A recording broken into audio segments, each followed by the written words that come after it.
Hola, soy Ana Vallabriga, escritora a cuatro manos con David Zaplana de novelas de misterio. Bienvenida, bienvenido a mi podcast, un espacio quincenal donde trato de profundizar en el mundo de la literatura y lo hago a través de entrevistas que espero que te resulten educativas, inspiradoras o sorprendentes. Si quieres apoyar este proyecto solo tienes que darle a me gusta, dejar un comentario o compartir los episodios. Cuanta más visibilidad tenga el podcast, a más personas podrá llegar. Y recuerda que un mal día siempre lo puedes convertir en un día de libros. Esta es una entrevista especial y lo es porque a quien entrevisto es a mi compañero de vida y de escritura, David Zaplana. El tema de hoy es la escritura a cuatro manos. Voy a hacer la entrevista como si no conociera las respuestas, aunque estoy segura de que, como hace muchas veces, David me va a sorprender. Bueno, me coloco mi traje de entrevistadora y si hablo de mí misma en tercera persona, no penséis que tengo el síndrome de Aida Nízar o de Otto Vance, así que vamos a ello. David Zaplana es escritor, pero su vocación literaria y cinematográfica no le impidió estudiar una ingeniería, la de telecomunicaciones. Comenzó escribiendo relatos en su adolescencia e incluso intentó escribir una novela que en ese momento se quedó en intento. Después conoció a Ana Vallabriga y juntos iniciaron una trayectoria de escritura a cuatro manos, en la que han escrito 7 novelas. Con Ningún escocés verdadero ganaron el premio literario de Amazon y su última novela, La profecía del desierto, ha sido publicada hace apenas un mes por la editorial Umbriel. Bienvenido, David, a Un Día de Libros. Hola, ¿qué tal? Muchas gracias. Esto queda muy formal, ¿eh, David? Parece que no nos conozcamos de nada, pero bueno, yo sigo. David, escribiendo a cuatro manos, ¿te consideras escritor o medio escritor? Pues es una buena pregunta que no me había planteado nunca. Hombre, me considero escritor porque creo que escribir al final es un trabajo como otro y creo que el trabajo de escritor no tiene por qué ser solitario, no tiene por qué ser un escritor el que escriba de forma independiente. De hecho, bueno, hay otros oficios que no son el de novelista en los que es más habitual que haya grupos de escritores que escriben juntos, como por ejemplo, pues en el tema de guiones para series, es muy habitual que se cree un grupo de trabajo donde hay un director, ¿no? Que es el que dirige el trabajo en general, pero que al final pues hay un grupo de 5 o 6 guionistas por debajo de él, que son los que realmente escriben. Y luego incluso, pues en el mundo literario, pues se han dado varios casos de parejas también que escribían juntos. O sea que tampoco somos unos bichos tan raros, quizás. A veces sí nos miran, como bichos raros. Eso de escribir a cuatro manos la gente no le entra mucho en la cabeza, ¿no? ¿Cuántas veces te han preguntado, ¿y no vas a escribir nunca nada solo? Pues sí, me lo han preguntado bastantes veces. Sí que es algo que llama la atención mucho. Creo que porque dentro del mundo literario no es tan habitual, es más habitual la figura del autor, ¿no? Que se considera autor, se llama así autor con mayúsculas y entre comillas, porque las historias surgen de dentro de él y es arte, ¿no? Igual que los artistas, pues crean sus obras y las tienen que crear ellos solos, el arte parece que está considerado como algo que surge del interior, del alma de las personas, por así decirlo. Entonces yo creo que en el mundo literario pasa un poco igual. Se considera al autor como tal, entre comillas y en mayúsculas, la persona que tiene esa inspiración, ¿no? Que sus historias surgen pues de esa forma un poco mágica, por inspiración divina, y que por lo tanto pues se pueden considerar arte y como si tuvieran un valor mayor. Yo creo que no es así. Creo que el trabajo de escritor al final es un trabajo como otro y creo que hay gente que puede decir por sus circunstancias o por su forma de trabajar o porque es algo más personal hacerlo por su cuenta, pero creo que también es muy válido y perfectamente útil, ¿no? Los que son capaces de hacerlo con otras personas. ¿Y crees que todas las novelas, todo tipo de literatura se puede escribir a cuatro manos? ¿O crees que hay algún tipo de género que quizás sí que es algo más íntimo? Vamos a ver, yo creo que quizás sí se puede escribir a cuatro manos cualquier tipo de historia de literatura si lo haces con la persona adecuada y tienes una cercanía, ¿no? O una complicidad suficiente con esa persona para poder hacerlo. Si las dos o más personas que van a contar una determinada historia tienen unos intereses comunes y una sintonía para poder hablar de esos temas y esos intereses que tienen en común, pues creo que sí, que cualquier historia, aunque sea más intimista o más de sentimientos, se podría contar a cuatro manos también. Ahora, también creo que es más fácil quizás hacerlo en el tipo de historias que nosotros contamos, que son en general historias de misterio, donde se plantea una trama de misterio que es el hilo principal y que permite hablar al final pues de los temas que nos interesan, ¿no? Entonces cuando planteas este tipo de historias y en nuestro caso que muchas veces son historias corales con distintos personajes, pues creo que es más propicio o más fácil repartir ese trabajo a la hora de hacerlo entre varias personas. Bueno, yo me imagino cuando eras pequeño, cuando leías los libros, cuando empezaste a imaginar que quizás tú también podrías escribir historias, me imagino que no pensaste nunca en hacerlo a cuatro manos. ¿En qué momento, cómo surge escribir tus novelas a cuatro manos? En un principio yo, pues sí, a mí, pues cuando era adolescente me empezó a interesar ya el tema de la escritura, ¿no? De escribir relatos e incluso surgió una idea que me gustaba para escribir una novela. Antes de eso había tenido muchas ideas para cuentos. A mí me gustaba mucho desde pequeño crear y contar historias. Y bueno, en esas historias que contaba o que creaba, pues sí que participaban algunas veces con mis hermanos o mis amigos, ¿no? Empezábamos a comentarlas un poco. E igual yo pues creaba el principio de una historia, lo iba contando y alguien pues la seguía o me daba alguna idea para poder seguirla, ¿no? Pero todo este proceso realmente yo no me lo había planteado nunca a la hora de escribir, de voy a sentarme con alguien y voy a escribir algo con esa persona. Eso surgió cuando nos conocimos, tú y yo, que bueno, yo tenía esa idea que comentaba antes para escribir un libro y te la conté. Tú también habías hecho ya tus pinitos en la escritura y de alguna forma la literatura y el cine pues fue algo que nos unió, algo que los dos teníamos en común. Y esa idea para esa novela que yo tenía pues fue la excusa que nos sirvió pues para empezar a hablar de ella y para decidir entre los dos un poco como un juego escribirla juntos, ¿no? ¿Te costó mucho plantearme escribir esa historia? ¿Recuerdas ese momento?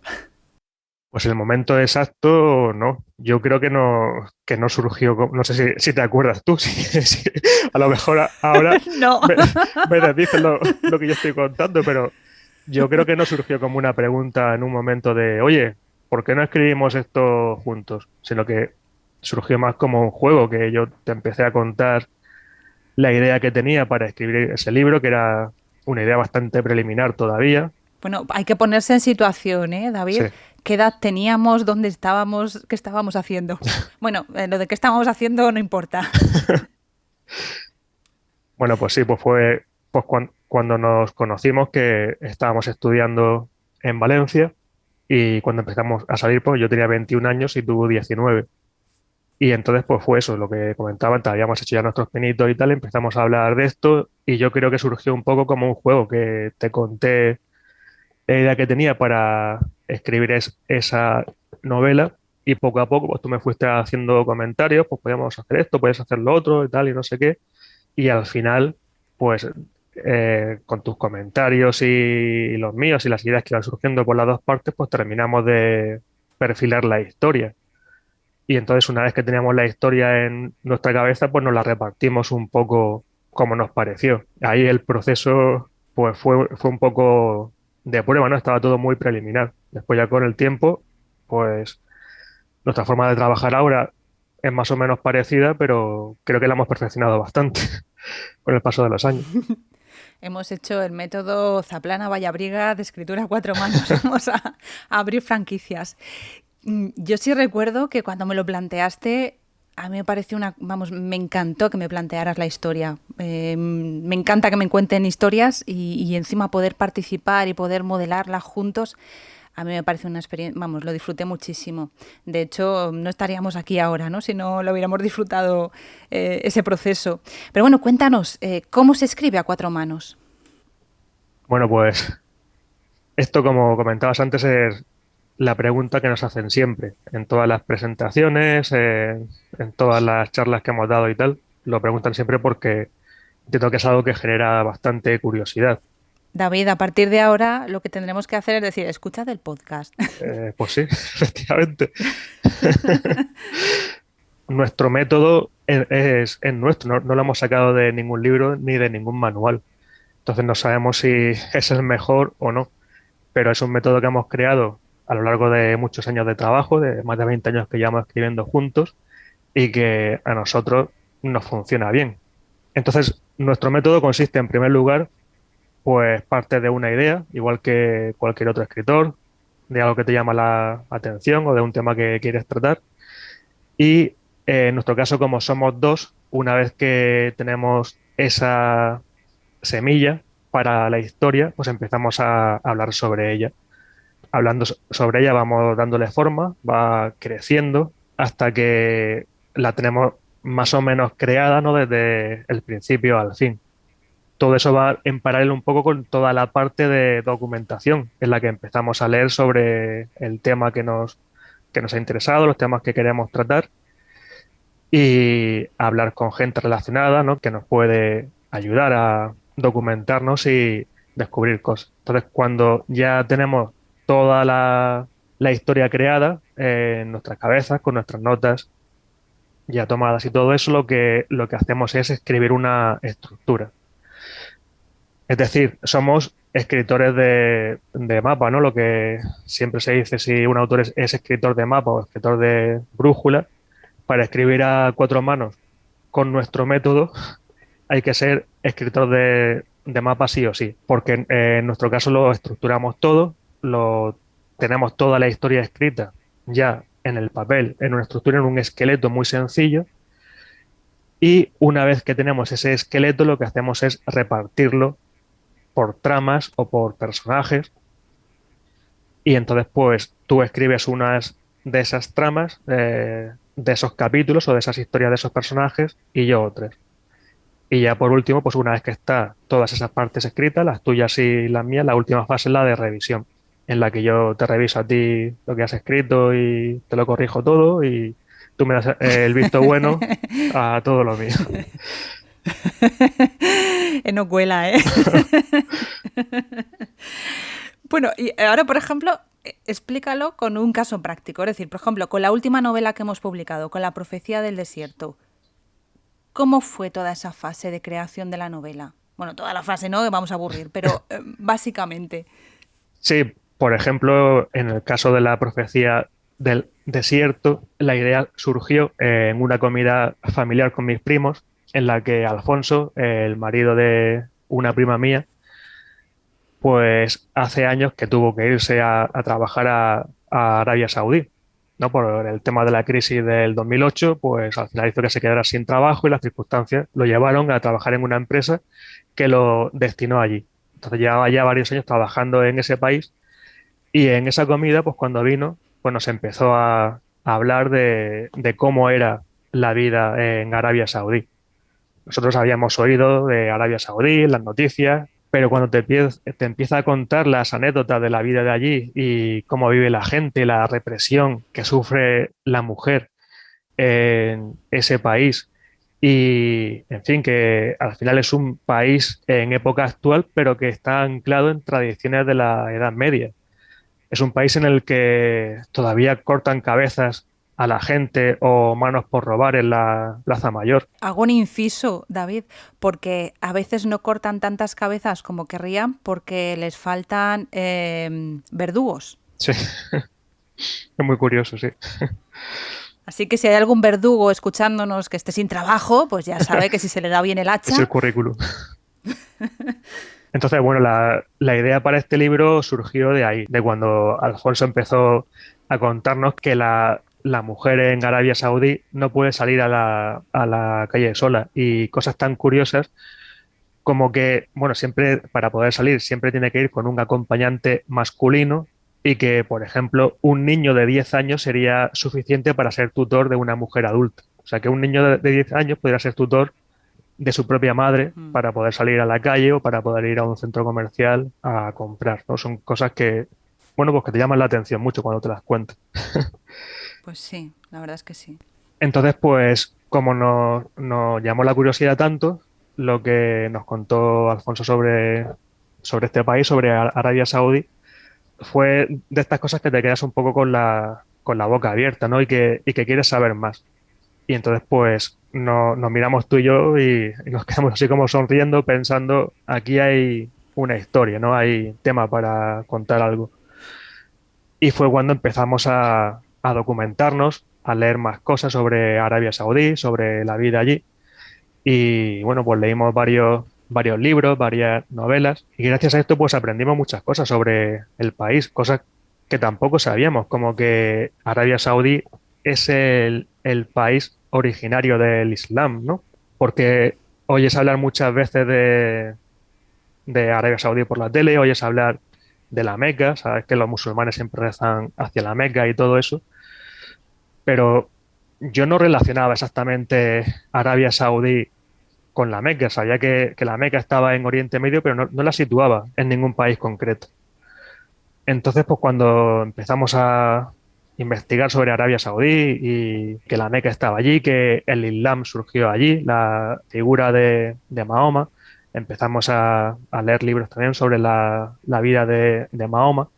Entonces, todo esto te lleva a un proceso de documentación que para mí es una de las partes más bonitas o más interesantes de escribir un libro, que es en la que nosotros aprendemos muchas cosas para después poder contarlas.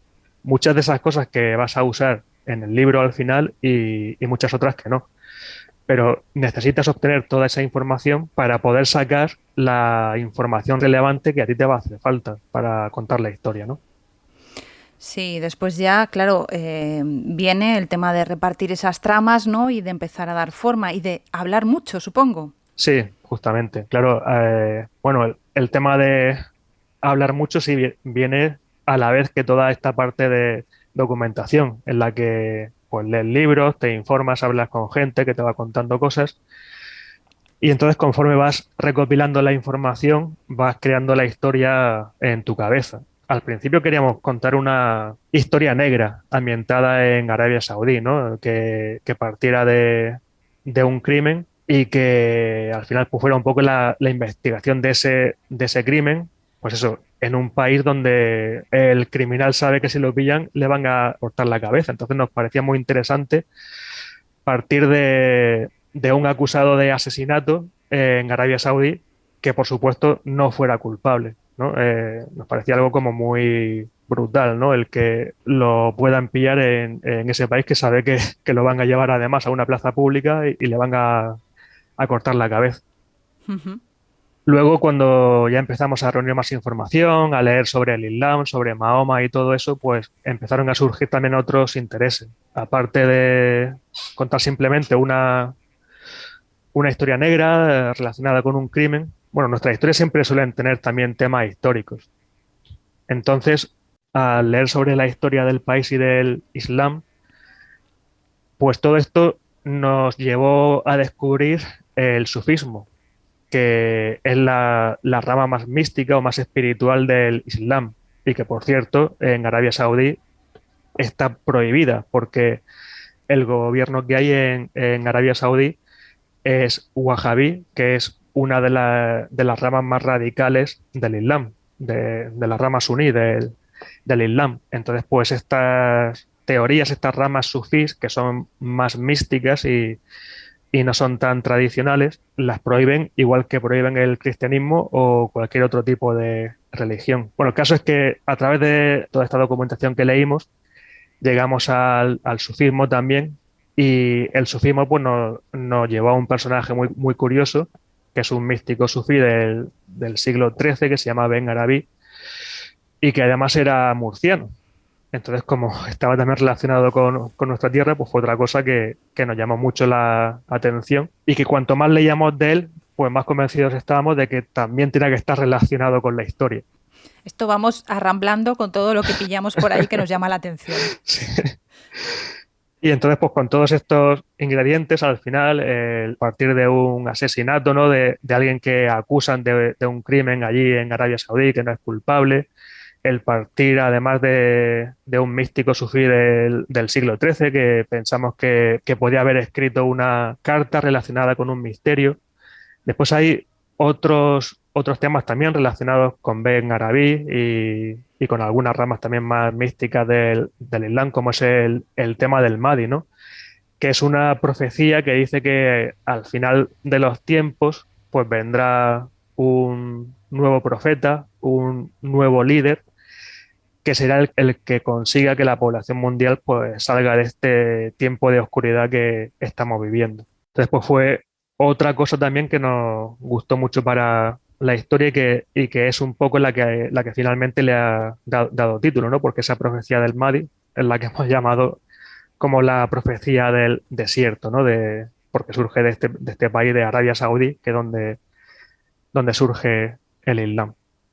Entonces, pues con todos esos ingredientes que vamos encontrando por ese camino de lecturas y de hablar con gente experta en el tema, pues al final hacemos un cóctel y creamos la estructura de esa historia que comentábamos antes. Y cuando ya tenemos la estructura y los personajes con los que queremos contarla, llegamos a esa fase que comentábamos en la que tenemos que repartirnos el trabajo. En algunos casos el reparto se hace por tramas, ¿no? Porque nuestras historias suelen tener varias tramas que van en paralelo y en otros casos pues lo hacemos por personajes. Aquí viene otra de las preguntas también típicas, que es si tú escribes siempre los personajes femeninos y yo los masculinos. Y Es verdad, esa es una pregunta que nos hacen mucho, sí. no sé si tú quieres responder a eso. No, por favor, el entrevistador es tú. Vale. Pues la respuesta a esa pregunta es que no. Como también hay mucha gente que intenta ver qué parte escribimos cada uno, pues el criterio para identificar las partes que escribe cada uno no puede ser David escribe los personajes masculinos y Ana los femeninos. Hay otros factores que juegan y otros elementos por los que nos repartimos las tramas o los personajes, pero no vamos a decir cuáles son. Te lanzo yo también otra pregunta relacionada. ¿Crees que hay cosas que haces tú mejor que yo y al revés? Sí, yo creo que sí. Bueno, pues por la formación que tenemos cada uno, por nuestras profesiones. Al final yo, por mis estudios y por mi profesión de ingeniero, creo que tengo la mente más estructurada. Entonces, Uy, uy, uy. se me da mejor el tema de estructurar la historia, ¿no? Al final, cuando ya tenemos la historia definida, pues se me da mejor a mí darle ese toque final a la estructura, de ir combinando capítulos y terminar de afinar un poco la estructura, ¿no? Creo que esa parte de estructuración sí se me da mejor a mí. Y quizás a ti, pues por tu formación psicológica, pues se te da mejor muchas veces identificar temas interesantes que tratar en los libros y también pues crear el perfil psicológico de los personajes. Creo que bueno, que aunque muchas veces compartimos las cosas o podamos cambiar roles, pero sí que creo que quizás esas pueden ser un poco nuestras fortalezas y que por eso mismo cuando las unimos, pues creo que la fortaleza del trabajo que hacemos los dos juntos es mucho mayor y mucho mejor que la que podemos hacer cada uno por su lado. Esta sería una de las ventajas, ¿no?, que tendría escribir juntos. ¿Alguna ventaja más? No nosotros, sino escribir a cuatro manos en general. Sí, yo creo que si eres capaz de hacerlo y de llevarte bien con la persona que lo haces, creo que tiene muchas ventajas. En primer lugar, pues eso, lo que estaba comentando antes, que el trabajo de dos personas en equipo siempre es mejor o más productivo que el trabajo de cada una de ellas por su lado. Eso está demostrado que es así, si hay buena compenetración entre esas personas que están trabajando juntas, ¿no? Entonces yo creo que esa es una de las principales ventajas. Otra que al ser dos escribimos más rápido y podemos sacar los libros antes. En nuestro caso no sé si es así, David. Bueno, Pero fíjate que te voy a hacer una puntualización porque muchas veces dices, va, es que al ser dos es más enriquecedor el resultado que al ser uno. Pero es que nadie escribe solo o sola, nadie. Porque hasta la gente que escriben solos, que escriben a dos manos, ujú, luego ese texto pasa por unos editores de una sí, editorial, un editor que te va a hacer sus efectivamente. comentarios.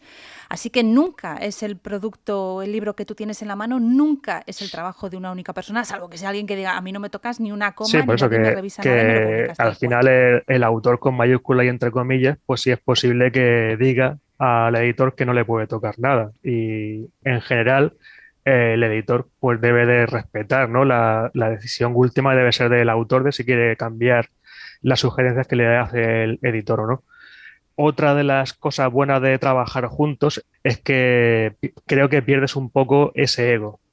El ego que te lleva a pensar que lo que tú haces siempre está perfecto, porque nosotros actuamos ya como un primer filtro, ¿no? Yo cuando escribo algo y te lo paso a ti, pues sé que si me miras con una sonrisa y me dices que te ha encantado, pues sé que seguramente está bien lo que he hecho. Y si sueltas un bufido y empiezas a poner excusas, pues también sé que lo que he hecho no está tan bien y aunque me fastidie, pues sé que hay que revisarlo o quizás descartarlo, ¿no? Y buscar otra fórmula. Entonces, creo que servimos también como un primer filtro que al final hace que las ideas que van quedando pues sean también mejores que las que dejarías tú por ti solo. Ujú. ¿Y cuáles serían los inconvenientes? Bueno, cuando escribes con tu pareja, pues que más de una noche te toca dormir en el sofá, a uno de los dos, porque bueno, pues siempre hay discusiones, cosas en las que no pensamos igual, y aunque estés más abierto, más predispuesto a que te diga tu compañera de escritura que algo no le ha gustado, pero bueno, al final pues todos tenemos ese puntillo de ego y al principio pues nunca te da gusto, ¿no?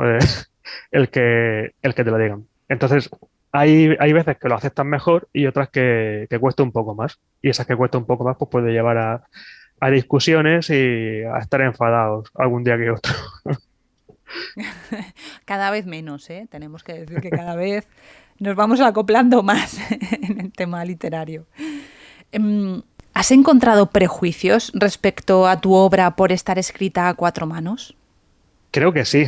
No me lo han dicho directamente, que mi obra tenga menor valor por estar escrita a cuatro manos, pero sí he oído comentarios del tipo de lo que decía antes, ¿no? De escritores o autores que piensan que no es posible escribir con otra persona porque una novela o una obra literaria es un arte que debe surgir del interior. Entonces, pues parece que no son capaces de concebir el que pueda ser un trabajo un poco de artesano, ¿no? Que se haga entre varias personas.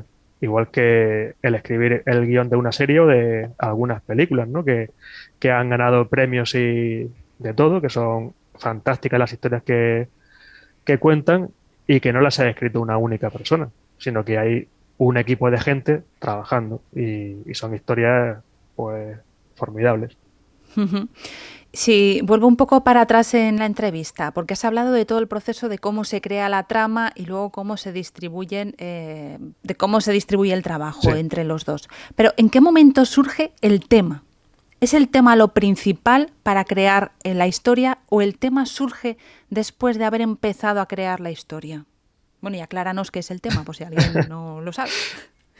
Bueno, yo creo que un buen libro, una buena historia, debe de tener dos componentes principales. Uno que es la trama y otro que es el tema que quieres tratar, ¿no? hay muchas historias que simplemente tienen trama, que están contando, pues, es una historia, por ejemplo, negra de un asesinato o lo que sea, pero no hay un tema detrás que realmente el autor quiera tratar. En la buena novela negra o en lo que yo considero novela negra sí que suele haber un tema que se trata porque la novela negra para mí debe de tener un componente de crítica social. Entonces, si hay un tema, si utilizas esa trama de una investigación de un asesinato para hablar de una injusticia social que a ti te interesa, pues eso es para mí lo que enriquece un poco el libro, ¿no? El que no solamente te están contando una historia para pasar el rato, sino que además ese tema que hay de trasfondo, pues te pueda dar pie a una reflexión o a tener una conversación con unos amigos o con tu pareja una vez que hayas terminado el libro. Que no sea una mera distracción, sino que además de distraerte, pues esa historia pueda arrancar unas reflexiones, ¿no? O unas inquietudes en la persona que las lee. Nosotros aquí Ujú. en este libro el tema no lo planteamos en un principio. O sea, la idea surgió en esa conversación con Alfonso, en la que nos habló de Arabia Saudí, y bueno, ahí pues queríamos introducirnos un poco, conocer más ese país tan desconocido del que Alfonso nos había hablado y nos había dejado con la boca abierta, ¿no? A partir de ahí empezamos a documentarnos, a leer y a crear esa trama, ¿no? Que partía de esa persona acusada injustamente de un crimen y además de ir creando esa trama poco a poco, conforme nos íbamos documentando, pues íbamos identificando los temas que queríamos tratar en este libro. Al final, aquí hemos tratado varios temas. Uno es el tema de la historia del Islam, ¿no? Porque creo que para mí la historia del Islam era muy desconocida. Creo que como para muchísima gente occidental, porque nuestro editor Leo Tetti, por ejemplo, nos lo dijo también. En alguna parte del libro nos pidió extendernos un poco más con explicaciones sobre la historia del Islam, sobre un poco cómo funcionan los países musulmanes, la política que hay allí, porque creo que son temas muy, muy desconocidos en Occidente. Entonces, uno de los temas que queríamos tratar era ese, el tema de profundizar o conocer un poco la historia del Islam, de dónde surge, y luego pues darnos cuenta de que no es tan diferente a la religión católica, por ejemplo, o que cosas tan curiosas que no saben muchas veces, como que el Islam considera a Jesús un profeta más, igual que Mahoma. O sea, Jesús fue un profeta anterior para ellos, a Mahoma. Los dos hablan de un mismo Dios, el Dios que predicaba Jesús, al final es el mismo Dios, Alá o Dios, que predicaba Mahoma. Que lo que Mahoma hizo al fin y al cabo fue eliminar el politeísmo, porque hasta que surgió el Islam, los árabes que vivían en la Meca eran politeístas, adoraban allí a diversos dioses e ídolos que tenían dentro de la Kaaba, el cubo que tienen allí en la Meca, alrededor del que hoy en día hacen sus ritos, el rito del Hajj. Y todo eso, pues la Kaaba antes era el habitáculo, el templo de un montón de dioses e ídolos que los árabes tenían allí. Y cuando surgió el Islam con Mahoma, pues Mahoma dijo que esos dioses eran todos falsos y que el único Dios verdadero era Alá. Entonces, Mahoma lo que hizo fue llevar la religión monoteísta que había surgido anteriormente con el judaísmo y con el cristianismo, pues al final lo que Mahoma hizo fue llevar esa religión monoteísta a los países árabes. Entonces, este era uno de los temas que queríamos tratar. Otro tema muy importante en nuestra novela es el tema del feminismo árabe. Bueno, todo el tema del feminismo árabe surgió también porque estuvimos muy atentos, ¿no? Cuando las primaveras árabes, que ahí también hubo un resurgir del feminismo, y también algunas autoras, ¿no? Que han hecho Nayat El Hachmi, que ha Ujú, publicado varios libros, ¿no? Donde habla un poco de la situación de la mujer y demás, ujú. la mujer de origen árabe. Bueno, la gente yo creo que nos está liando un poco sobre cuál es la trama, ¿no? Porque estamos hablando mucho del proceso, pero bueno, La profecía del desierto podemos decir que es una historia de aventuras con un thriller, con un misterio histórico, ¿no? Que gira alrededor de una carta del siglo XIII del filósofo Ben Arabi o Ibn Arabi, y hay dos personajes que están implicados en el descubrimiento del misterio que oculta esa carta. Por una parte es Mahmed, que es un cetrero de origen español que vive en Riad y trabaja para un príncipe saudí, para uno de esos cientos de príncipes saudíes, y Nur, que es una bailarina árabe y que a la vez es una estudiosa del sufismo y es una doctoranda, ¿no? Sí. Ese podría ser un poco el germen de la historia, ¿no, David? Sí, sobre todo eso, que es una historia de aventuras, es un thriller con mucho ritmo en el que en todo momento hay cuentas atrás, ¿no? Para darle mucho ritmo, que sea una historia muy rápida y que hemos usado esa historia como excusa pues para profundizar en esos temas que nos interesan, ¿no? Que hemos comentado antes. Uh-huh. Oye, ¿qué consejo darías a alguien que haya pensado escribir una novela con otra persona?